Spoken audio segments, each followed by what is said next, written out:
როგორ უნდა გამკლავდე წაგებას? მოგება ძალიან უნდა, მაგრამ თუ ვერ მოიგებს, იმას არ აძლევს საშუალებას, რომ დააზიანოს. ამ პოდკასტში ყოველთვის ვცდილობ, რომ პიროვნებისკენ წავიდე, მისათვის, რომ ჩვენმა მაყურებელმა დაინახოს, რომ აქაც ადამიანები არიან. ანუ ბიზნესის უკან ხო ენტერპრენიორია და მისი პიროვნება. ჩემ ცხოვრებაში არ მახსოვს მომენტი, როდესაც ბიზნესმენობის გარდა სხვა საქმე მინდოდა.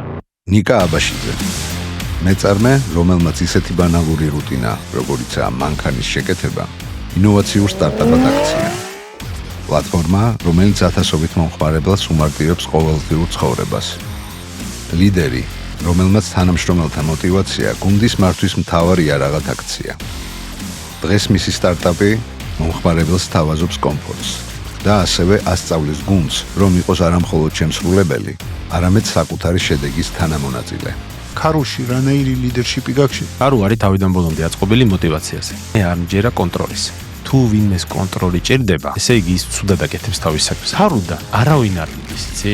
არსებობენ წარმატებული სპორტსმენები, მაგარი მსახიობები და ამ იერარქიაში ყველაზე მაღლა დგანან ისინი, ვინც ეკონომიკას ქმნიან. ცხოვრება არ არის სამართლიანი ადამიანისკენ, რა ცხოვრება არის ძლიერი ადამიანისკენ. თუ შეგეშინდა ბიზნეს ვერ აწყობ. შიშარაკასის აშენებული დიდი ბიზნესი ჯერ მე არ მინახავს. ძალას ემორჩილება ყველაფერი საბოლოო ჯამში.